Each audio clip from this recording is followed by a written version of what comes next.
Number 1, 5 points I have written ECVCO. These are shortcuts for your understanding. E for examination, C for comparison, V for verification, C for confirmation, and O for opinion. Okay? So 5 things you have to understand and remind. Number 1, examination. Examination of what? It is an independent examination of accounting records and accounting entries in comparison to vouchers and bills which have been produced by an accountant to support that accounting entries, to support that expenses or incomes. It also inculcates bank records, bank passbook, bank statements, debit notes, credit notes, communication with outside parties, all bills, vouchers, everything comes under the purview of accounting records. All subsidiary books, all of financial statements. Financial statements includes profit and loss account, balance sheet, cash flow statement, funds flow statement. All these are financial statements which depicts an overall picture of financial position of a company. Is that clear?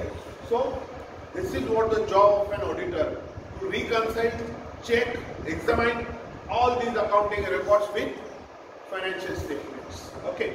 Secondly, comparison. Comparison of accounting records with financial statements. What is it?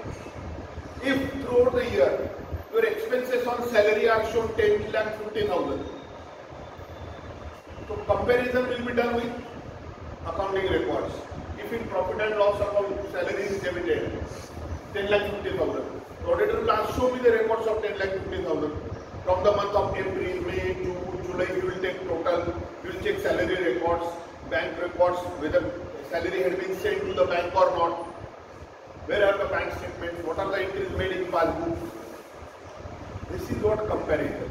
Every item posted in financial statements, in balance sheet as well as profit and loss account, will be checked in detail with throughout the year records by an auditor.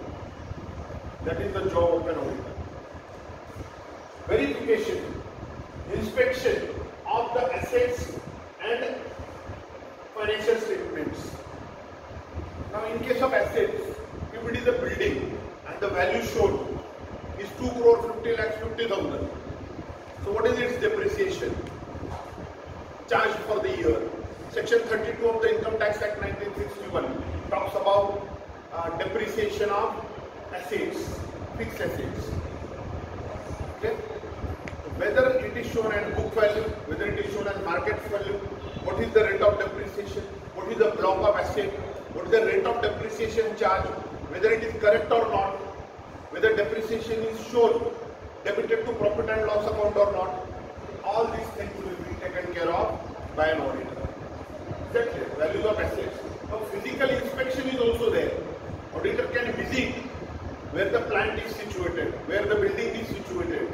So this is called as physical verification in auditing. It is also compulsory purpose. Stock audit is also done separately in statutory audit. Clear? Stock audit is what? Where the stock is lying into godown, stores, any apartment. Auditor will count it with his assistants. He will take the values of it. Wherever auditor is not feasible to calculate the value, he will take the help of experts. If it is building shown as 2 crores, auditor is not civil engineer. He may call any government valuer who is the civil engineer and holding certificate. He will take valuation on his letterhead. What is the value of this building? This way. Clear? Then confirmation. Obtaining and evaluating data in response to a request for information. Confirmation is usually done from third party. Simple example I will give. If there is a purchase bill in the hands of auditor, okay, material purchased from ABC traders, 5,20,000. An auditor has a doubt that this bill is not original. He may call upon ABC traders directly. If call is not received, he will send his assistant. He will send that bill. He will ask, check this bill into your sales register, whether you have issued this bill or not, whether this transaction is reflecting into your accounts or not. This is called as direct confirmation. from third parties. It is also part of audit, because in today's date it is not much difficult to print the bills and affix into accounting records. कितना time लगेगा bill छाप के वहां लगा देने में?